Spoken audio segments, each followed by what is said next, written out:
কবরের মাটি জাহান্নামের ধয়, জাহান্নামী আসামিকে ধর। ও মাটি দুই পার্শ্ব থেকে জোরে জোরে চাপ দাও। একটা মশার কামড় সহ্য করতে পারি না, কবরের চাপ কেমন করে সহ্য করবো রে বাবা। ওই দিন যদি আল্লাহ না করুন তুমি আমি পড়িয়া যাই, আজকে কত সম্মান, মানুষ আমারে কত সম্মান করে, আমাকে বক্তা বলিয়া কত সম্মান, কত মানুষ সম্মানের জায়গায় বসায় দেয়। কিন্তু আমি তো নিজে তাকায় দেখলাম জীবন ভর যত নামাজ পড়লাম, আসলে নামাজের মতো নামাজ পড়তে পারি নাই। যেই নামাজে সাহাবায়ে কেরাম মাওলার সাথে দিদার হয়ে যাইত, ওই রকম একটা সেজদা আজ পর্যন্ত দিতে পারি নাই। যেইভাবে তেলাওয়াত করলে আমার আল্লাহ খুশি, ওইভাবে কোরআনটা তেলাওয়াত করতে পারি নাই। জীবনে মোনাজাত কত দিলাম, কলিজা ফাটা কান্না দিয়ে আমার মাওলার জন্য মোনাজাত দিতে পারি নাই। কারণ কাঠগড়ায় দাঁড়াইলে জাহান্নামে না গিয়া জান্নাত পাওয়া যাবে না। কারণ হিসাবের কাঠগড়া বড় কঠিন হবে। একদিকে জাহান্নামের আওয়াজ শুরু হয়ে যাবে, একদিকে সূর্যের গরমের তাপ শুরু হয়ে যাবে, একদিকে আল্লাহ রাগান্বিত আওয়াজ দিতে থাকবেন। এমন অবস্থায় হাসরের ময়দানটা থরথর করে কাঁপতে থাকবে, গুনাহগার গুলো লাফানো থাকবে, চোখের পানি পড়বে, রক্ত পড়বে। আম্মা জান আয়েশা বলেন, দেখি নবী ঘরের মধ্যে বসে বসে গুনগুন করে কান্না করেন। আমি জিজ্ঞাসা করলাম, নবী আপনি কাঁদেন কেন, কি কারণে কাঁদেন? নবী বলেন, আয়েশা হাসরের ভয়ঙ্কর অবস্থার কথা মনে পড়েছে, এই জন্য আমি সহ্য করতে না পেরে কান্না করি। কেমন ভয়ঙ্কর অবস্থা হবে? নবী বলেন, আয়েশা ওই হাসরের ময়দানে সমস্ত মানুষ, নবী সাহাবী সবাই উলঙ্গ দাঁড়াবে, নারী পুরুষরা উলঙ্গ দাঁড়ায় যাবে। সূর্যটা মাথার উপরে আসবে, আল্লাহ বলবেন, ও সূর্য তোর যত তাপ আছে জমিনের মধ্যে ছাড়িয়া দে। ওদিকে জাহান্নামের আওয়াজ, জাহান্নাম বলবে, আল্লাহ বেনামাজি গুলো কই, গুনাহগার গুলো আমার পেটে দাও, আমার পেটে বড় ক্ষুধা, সহ্য করতে পারি না। আল্লাহ বলবেন, ও ফেরেশতারা জাহান্নামের গলায় ৭০,০০০ শিকল লাগাইয়া পেছনে টেনে ধর, যদি সামনে আগে আমি বিচার শেষ করতে পারবো না।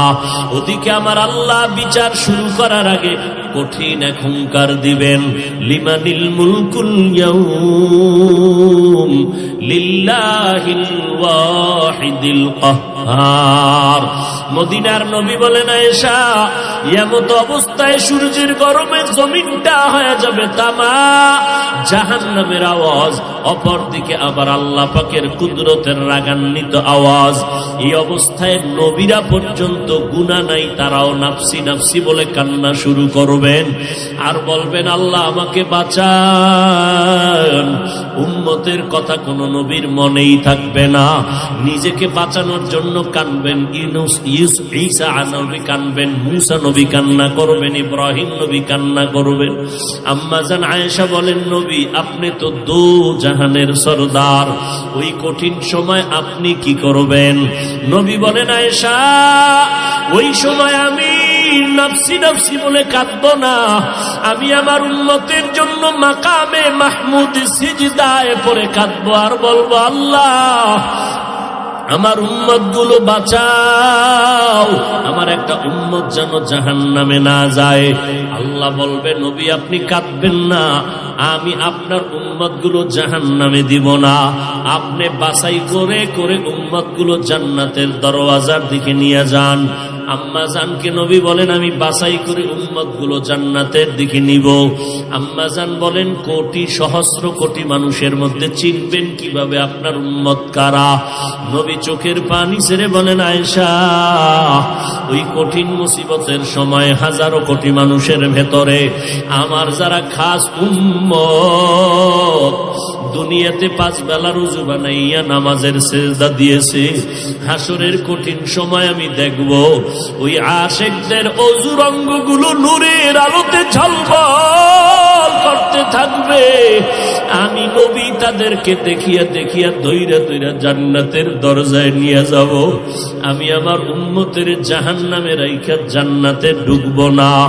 এ নবীর উম্মতের দল, যেই নবী উম্মতের জন্য এখনো কান্না করেন, আল্লাহ তোমাদের আমাদের নিয়ামত দান করেছেন।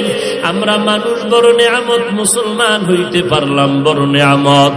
আরো বড় নিয়ামত আল্লাহ তোমাদের আমাদের আখিরি নবীর উম্মত বানাইছেন। ওই নবীর উম্মত হইয়া যদি শুকর আদায় করতে চাও, আলহামদুলিল্লাহ বললে হবে না। হাঁটতে চলতে সব সময় নবীর সুন্নতের আমল করো, তোই শুকর হবে। ও বান্দা, দাড়িটা লম্বা করো, নামাজ পড়ো, নবীর দরুদ সালাম পড়ো, নবীর তরিকায় জীবনটা চালাও, নবীর তরিকায় ব্যবসা করো, নবীর তরিকায় চাকরি করো, নবীর তরিকায় মা বাবার খেদমত করো, নবীজির মোহাব্বত নিয়ে বান্দা চলো। কিয়ামতের ময়দানে তোমাকে না নিয়ে আমার নবী জান্নাতের দরওয়াজায় যাবে না। কিন্তু এটাও বড় ভয়, আমার নবী আদরের উম্মত গুলো নিয়া ডাইরেক্ট হাউজে কাউসারের কিনারায় চলে যাবেন। নবী লাইনে দাঁড় করায় করায় উম্মতের কাউসারের পানি পান করাবেন।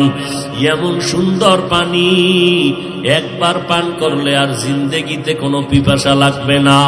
উম্মতেরা লাইনে দাঁড়ায় দাঁড়ায় পানি পান করতে থাকবে, নবী নিজ হাতে দিবেন। হঠাৎ করে দেখবে একটা পর্দা সামনে পড়ে গেল। নবী বলবেন, ফেরেশতা পর্দা দিলা কেন, আমার উম্মত কি শেষ? বলে, না নবী আরো আছে, তবে এরা আপনার আসল আশেক না। এরা আপনি দুনিয়া থেকে বিদায়ের পর আপনার উম্মত দাবি করিয়া আপনার আদর্শ মতো জীবন চালায় নাই, আপনার সুন্নত গুলো জবাই করেছে। নিজেও নামাজ পড়ে নাই, যারা নামাজ পড়তো তাদেরকেও পছন্দ করে নাই। নিজেও দাড়িটা লম্বা করে নাই, যারা দাড়ি লম্বা করতো তাদেরকেও পছন্দ করে নাই। নিজেও পর্দা করে নাই, যারা পর্দা করত তাদেরকেও পছন্দ করে নাই। নিজেও হালাল খায় নাই, যারা হালাল খাইতো তাদেরকেও পছন্দ করে নাই। নিজেও টুপি পরে নাই, পাগড়ি পরে নাই, যারা টুপি পাগড়ি পরতো তাদের বিরুদ্ধাচরণ করত। নিজেও কখনো কান্না করে নাই, কান্নাওয়ালাকেও পছন্দ করে নাই। নিজেও দিনের পথে দান করে নাই, যারা দান করত তাদেরকেও পছন্দ করে নাই। আপনার সুন্নত গুলো জবাই করিয়া করিয়া জীবনটা কাটাইছে। টুপির বিরুদ্ধে, নবীর বিরুদ্ধে, দিনের বিরুদ্ধে, নামাজের বিরুদ্ধে সমালোচনা করেছে। কোরআন পড়ে নাই, পড়নেওয়ালাকেও মোহাব্বত করে নাই, উলামায়ে কেরামদের মোহাব্বত করে নাই, বিরোধিতা করেছে। আমার নবী এগুলো শোনা মাত্র নবী হঠাৎ করে রাগান্বিত হইয়া বলবেন, সোহকান সোহক, ও উম্মতেরা তোরা আমার দল থেকে বের হয়ে যা। আমি তোদের নবী না, তোরা আমার একটাও উম্মত না। ওই দিন যদি আল্লাহ না করুন তুমি আমি পড়িয়া যাই, আজকে কত সম্মান, মানুষ আমারে কত সম্মান করে, আমাকে বক্তা বলিয়া কত সম্মান, কত মানুষ সম্মানের জায়গায় বসায় দেয়। কিন্তু আমি তো নিজে তাকায় দেখলাম, জীবন ভর যত নামাজ পড়লাম, আসলে নামাজের মতো নামাজ পড়তে পারি নাই। যেই নামাজে সাহাবায়ে কেরাম মাওলার সাথে দিদার হয়ে যাইত, ওই রকম একটা সেজদা আজ পর্যন্ত দিতে পারি নাই। যেইভাবে তেলাওয়াত করলে আমার আল্লাহ খুশি, ওইভাবে কোরআনটা তেলাওয়াত করতে পারি নাই। জীবনে মোনাজাত কত দিলাম, কলিজা ফাটা কান্না দিয়ে আমার মাওলার জন্য মোনাজাত দিতে পারি নাই। দান করছি মানুষকে দেখানোর জন্য, নামাজ পড়ছি মানুষের মারহাবা পাওয়ার জন্য, দান সদকা করেছি মানুষের মোহাব্বত পাওয়ার জন্য, মানুষের সামনে বক্তা হয়ে বয়ান করছি, নিজে আমল করি নাই। আল্লাহ সেদিন ডাকবে, আয় আগুনের কেচি দ্বারা তোর জিহ্বাটা কেটে দেই। ওই দিন আমার উপায় কি হবে? সাহাবায়ে কেরামের এত ইলম, এত আমল, সাহাবায়ে কেরামের এত তাকওয়া, এত ইখলাস, এরপরেও যদি তারা জীবনভর কান্না করতে থাকে, ও আল্লাহর বান্দারা, নিজেরে বড় মনে করার কি পুঁজি তোমার কাছে আছে? তুমি যত বড় মুফতি দাবি করো, তোমার মুফতিগিরির দাম আমার আল্লাহর কাছে নাই। তুমি আমি যত বড় মাওলানা দাবি করি, মাওলার কাছে মাওলানা হইতে পারলে তো কাজ, মাওলানা তো বড় হইলাম মানুষের দরবারে, আল্লাহর দরবারে হতে পারি নাই। অহংকার করিয়া করিয়া নিজের জীবনটা বরবাদ করে দিলাম। সাহাবায়ে কেরাম এত সুন্দর ইখলাস আমল নিয়েও কান্না করলে তোমার আমার কি পরিমাণ কান্না দরকার। আজকে নিজের চোখেও পানি নাই, কান্নাওয়ালার সাথে কোনো মোহাব্বত নাই, বরং কান্নার বিরুদ্ধে বিভিন্ন ভাবে তুমি প্রপাগান্ডা ছড়াও। এখনো সময় আছে, আমার আল্লাহ তো জাহান্নামে দিতে চান না, কারণ আমার আল্লাহ চান তার আশেক বান্দাগুলোকে জান্নাতে দিবেন। কারণ আমার আল্লাহ পাক জানেন বান্দা জাহান্নামের আগুন বড় ভয়ঙ্কর। একটা সেকেন্ডের জাহান্নামের আগুন সহ্য করার ক্ষমতা কারো নাই। ও আল্লাহর বান্দারা, গুনার কাজ ওই পরিমাণ করি ওরে যুবক, গুনার শাস্তি জাহান্নামে যেই পরিমাণ সহ্য করতে পারবি ওই পরিমাণ গুনাহ নিয়ে কবরে যাবি। ও যুবকেরা, এখনো আর কত বাহাদুরি করবা? এই জীবনে কত যুবকের লাশ কবরে রাখলাম, এই জীবনে কত যুবকের জানাজা পড়াইলাম, এমন একটা দিন নেই যুবকের লাশের খবর নাই। কত মা কান্না করে আমার সন্তান নাই, কে আমারে মা বলে ডাকবে? কত বাবায় কান্না করে, কে আমার খোঁজ খবর নিবে? ও আল্লাহর বান্দারা, স্কুলে পড়ো কলেজে পড়ো বাধা নাই, নবীর তরিকা মানো, পাঁচ বেলার নামাজ পড়ো, মা বাবার দোয়া নিয়ে চলো, ওলামায়ে আহলে হকের পরামর্শ নিয়ে আমল করো, মোনাজাত দিয়া মাওলার কাছে একটু কান্না করো। যদি মনে করো চোখে পানি আসে না, তোমার উপরে আমার আল্লাহ বেজার, গুনার কারণে তোমার দিলটা বড় পাথর। ওরে থানায় আসামিকে পিটাইলেও যদি আসামি কান্না করে, ওরে ছাত্র ওস্তাদের শাস্তির ভয়ে যদি কান্না করতে পারে, ওরে সন্তান যদি মা বাবার শাস্তির ভয়ে কান্না করতে পারে, আমার মাওলার আযাবের ভয় কি এত কম? ওই আল্লাহর আযাবকে যদি ভয় করো, কেন কান্না আসবে না রে বাবা? তোমার কপাল বড় খারাপ, ডানে বামে যদি কোনো কান্নাওয়ালা কাউকে পাও, হাতটা বাড়াইয়া দোয়া নিতে থাকো। আর মা বাবার থেকে দোয়া নাও, চোখের পানি তোমার চলে আসবে। ভোর রাত্রে আমার মাওলাকে একটু মোহব্বতে ডাক দিও, দেখবা চোখের পানি আসা শুরু হয়ে যাবে। নিজের হিসাব মিলাও, অন্যের হিসাব মিলায়া লাভ হবে না রে বাবা। যেদিন মরণ আসবে, কে বক্তা, কে শ্রোতা, কে ডাক্তার, কে মুফতি, কোনো ভেদাভেদ নাই। নিজের গায়ের গেঞ্জি কাটিয়া সাদা তিনটা কাফনে প্যাকেট বানাইয়া ওই অন্ধকার কবরে নিয়ে যাবে। কে মুফতি, কে মাওলানা, কে ধনী, কে গরিব, কে ডাক্তার, কে রোগী, কোনো ভেদাভেদ নাই। ওই অন্ধকার কবরে তোমাকে আমাকে আপনজনেরা রাখিয়া পাড়াইয়া পাড়াইয়া মাটি দিয়া সবাই চলে যাবে। ওই কবরে তিনটা প্রশ্ন করা হবে, রবের পরিচয় দাও, ধর্মের পরিচয় দাও, রহমাতুল্লিল আলামিনের পরিচয় দাও। ওই জায়গায় কিন্তু জিজ্ঞাসা করা হবে না তুমি কি পরিমাণ এলেমওয়ালা, টাকাওয়ালা।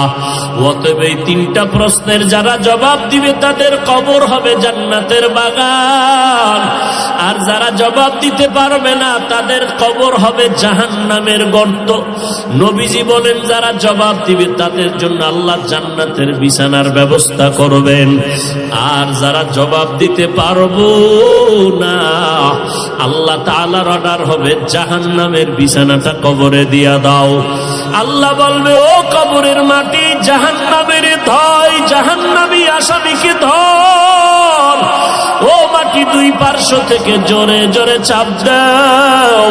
একটা মশার কামড় সহ্য করতে পারি না, কবরের চাপ কেমন করে সহ্য করবো রে বাবা? ও যুবকেরা, স্কুলে পড়ো, কলেজে পড়ো, চাকরি করো, ব্যবসা করো, বাধা নাই। মা বাবার দোয়া নিয়ে, আলেমদের দোয়া নিয়ে সামনে আগাও, নামাজ ছাড়িও না, দাড়ি কাটিও না।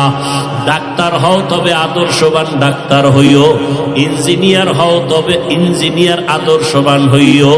মা বাবার দোয়া নিয়ে পাঁচ বেলার নামাজ পড়ো, দেখবা কপাল খুলে যাবে। পিছনের গুনার জন্য তওবা করো, মরিয়া গেলে যাব আর কোনোদিন নামাজ ছাড়বো না, মা বাবাকে কষ্ট দিব না, ওলামায়ে আহলে হকের বিরুদ্ধাচরণ করব না, নবীর তরিকা নিয়ে চলবো, সন্তানগুলো নবীর তরিকায় চালাবো। তওবা করার যদি মাওলার মুহাব্বতে নিয়ত করতে পারো, এক ফোঁটা চোখের পানি যদি ছাড়িয়ে দিতে পারো, কান্না যদি না আসে, নবী বলেন জাহান্নামের কথা যদি শুনে একটু চোখের পানি ছাড়িয়া কান্দিও, আল্লাহর কাছে তওবা করে ক্ষমা চাইও, এক ফোঁটা চোখের পানি জাহান্নামের আগুনকে হারাম করিয়া দিবে। আল্লাহর কাছে অন্তর দিয়া ডাক দাও, দয়ার মালিক, এই ময়দানে আমার মতো গুনাহগার কেউ নাই। আয় আল্লাহ, শয়তানের ধোকায় পড়ে গুনাহ করেছি, আর গুনাহ করব না। নামাজ ছাড়বো না, বেপরদায় চলবো না, দাড়ি কাটবো না। ও পর্দার আড়ালের মা বোনেরা, আপনারা নবীদের মা, সাহাবায়ে কেরামের মা, আউলিয়ায়ে কেরামের মা, হাফেজে কোরআনের মা, মনটা কি চায় না একটা ভালো সন্তানের মা হইয়া কবরে যাবেন? আপনার কবরের কিনারায় সন্তান কোরআন পড়িয়া দোয়া করবে। ও আম্মা জান, ঘরে থাকেন, নামাজ পড়েন, স্বামীর খেদমত করেন, সন্তানগুলো দিনদার বানান, সন্তানগুলোকে কোরআনের আদর্শ দিয়া নবীর মোহাব্বতে তৈরি করে যান। দুনিয়াও ধন্য হবে, আপনার আখিরাতের জিন্দেগিও ধন্য হবে। আল্লাহ আমাদের খাঁটি গোলাম হইয়া নবীর তরিকায় চলার তৌফিক দান করেন, আমিন। আলহামদুলিল্লাহি রাব্বিল আলামিন, ওয়াসসালাতু ওয়াসসালামু আলা সাইয়্যিদিল আমবিয়া ওয়াল মুরসালিন ওয়া আলা আলিহি ওয়া আসহাবিহি আজমাইন। ইয়া আরহামার রাহিমিন, ইয়া আরহামার রাহিমিন, ইয়া আরহামার রাহিমিন। রব্বিরহামহুমা কামা রব্বায়ানি সগীরা। ইন্নাকা আফুন কারীম তুহিব্বুল আফওয়া ফা'ফু আন্নি। আল্লাহুম্মা ইন্না নাসআলুকা রিযাকা ওয়াল জান্নাহ ওয়া নাউযু বিকা মিন সাখাতিকা ওয়ান নার। اللهم إنا نعوذ بك من البرص والجنون والجذام وسيء الأسقام।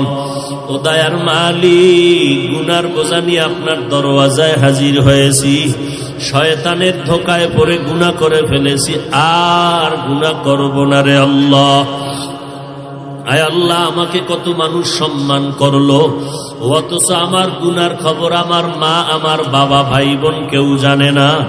আপনি গুনার খবর জানার পরও রাগ করিয়া সম্মানের জায়গা থেকে ফালাইয়া দেন নাই। আয় আল্লাহ, খানাও বন্ধ করেন নাই। আমরা লজ্জিত হইয়া আপনার দরজায় ক্ষমা চাইতেছি, আর গুনাহ করব না রে আল্লাহ। কত উলামায়ে কেরাম, মুরব্বী হাজী সাহেব, কত যুবক, কত ছাত্র ভাই, কত ব্যবসায়ী, কত চাকরিজীবী, পর্দার আড়ালের কত মা বোনেরা হাত তুলেছেন। আয় আল্লাহ, গুনার কারণে দিলটা পাথর, চোখে পানিও নাই, কান্নাওয়ালা চক্ষু দান করেন আল্লাহ, কান্নাওয়ালা চক্ষু দান করেন। যেই চোখের পানিতে জাহান্নামের আগুন নিভিয়া যাবে, সেই পানি দান করেন আল্লাহ। দুনিয়ার সূর্যের গরম সইতে পারি না, জাহান্নামের গরম কেমনে সহ্য করব? আয় আল্লাহ, সাধারণ মানুষ বুঝে না, আমরা আলেম হইয়াও যদি না বুঝি তো আমার উপায় কি হবে আল্লাহ? আয় আল্লাহ, জাহান্নামের বয়ানগুলো শুনলে সহ্য করা যায় না রে আল্লাহ। সাহাবায়ে কেরাম যদি কাঁদতে পারেন, আমাদের কেন কান্না আসবে না? আয় আল্লাহ, এই ময়দানে কি কান্নাওয়ালা কোনো আপনার গোলাম নাই? আয় আল্লাহ, তার দিকে তাকাইয়াও কি মায়া হবে না রে আল্লাহ? মরণ তো একদিন হবে। দেখতে দেখতে কত মুরব্বীরে হারাইয়া ফেললাম, চোখের সামনে দেখতে দেখতে কত বন্ধু কবরে চলিয়া গেল। কোন দিন জানো আমার আওয়াজ এসে যাবে দুনিয়ায় নাই। মরণ তো হবে, তবে গুনাহ অবস্থায় মরণের ডাক দিও না রে মালিক। গুনাহগার অবস্থায় আজরাইল পাঠাইও না রে আল্লাহ। মরণটা যেন নামাজের অবস্থায় হয়, মরণটা যেন কোরআন তেলাওয়াত অবস্থায়, জিকিরের হালাতে হয়, মরণটা যেন তাহাজ্জুদের নামাজে হয়, মরণটা যেন রোজা অবস্থায় হয়, মরণটা যেন নেক আমল অবস্থায় হয়। আয় আল্লাহ, কারু খালি ফিরাইয়া দিয়েন না। আমার মা বোনদেরকে আবেদা পর্দানিশী বানায় দেন। আমার কলিজার প্রত্যেকটা যুবকের দিনদার বানায় দেন। আয় আল্লাহ, এখানের সবার হাত আপনি কবুল করে নেন। এলাকার ঘরে ঘরে শান্তি দান করেন, সুন্নতের বাতি জ্বালায় দেন। আমার প্রত্যেকটা যুবকের সিনায় হেদায়াতের নূর দান করেন। আয় আল্লাহ, 5 ওয়াক্ত নামাজি কোরআন পড়নেওয়ালা বানায় দেন। মোবাইলের গুনাহের থেকে হেফাজত করেন, মোবাইলের গুনাহের থেকে আমাদের হেফাজত করেন। আয় আল্লাহ, মোবাইলের গুনাহ থেকে বাঁচতে চাই, কোনো রাস্তাই পাই না, আপনি কুদরতে রাস্তা বের করে দেন। মোবাইলের গুনাহ থেকে বাঁচার মতো কুদরতের রাস্তা বের করে দেন। না হয় ভয় লাগে এই মোবাইলের কারণে আমরা ধ্বংস হয়ে যাইতেছি। আয় আল্লাহ, গুনাহ করে করে আজ ধ্বংস হয়ে যাইতেছি। আয় আল্লাহ, আমার প্রত্যেকটা ভাইকে কবুল করে নেন। আয় আল্লাহ, সবার ব্যবসায় হালাল ভাবে বরকত বাড়ায় দেন, হারাম থেকে হেফাজত করেন। আমাদের সন্তানগুলো নেককার বানায় দেন, সারা দুনিয়াবাসীকে মাফ করে দেন। বাংলাদেশ শান্তির দেশ বানায় দেন। ওলামায়ে আহলে হকের বিজয় দান করেন। ইসলামের ব্যানারওয়ালা দুশ্মন থেকে হেফাজত করেন। বাতিলের মোকাবেলায় বিজয় দান করেন। আয় আল্লাহ, হিম্মত শক্তি সাহস বাড়াইয়া দেন। আয় আল্লাহ, মাদ্রাসা মসজিদ কবুল করে নেন। অন্যান্য শিক্ষা প্রতিষ্ঠান নবীর আদর্শওয়ালা বানাইয়া দেন। আয় আল্লাহ, দীর্ঘ নেক হায়াত দান করেন। আয় আল্লাহ, আমরা যারা হাত তুলেছি জানি না কে মা হারা, বাবা হারা, ইয়তীম, মা বলিয়া ডাকতে পারে না, বাবা বলে ডাক দিতে পারে না, বড় অসহায়। আয় আল্লাহ, যার মা নাই বাবা নাই, মেহেরবানি করে সবার কবর জান্নাত বানায় দেন।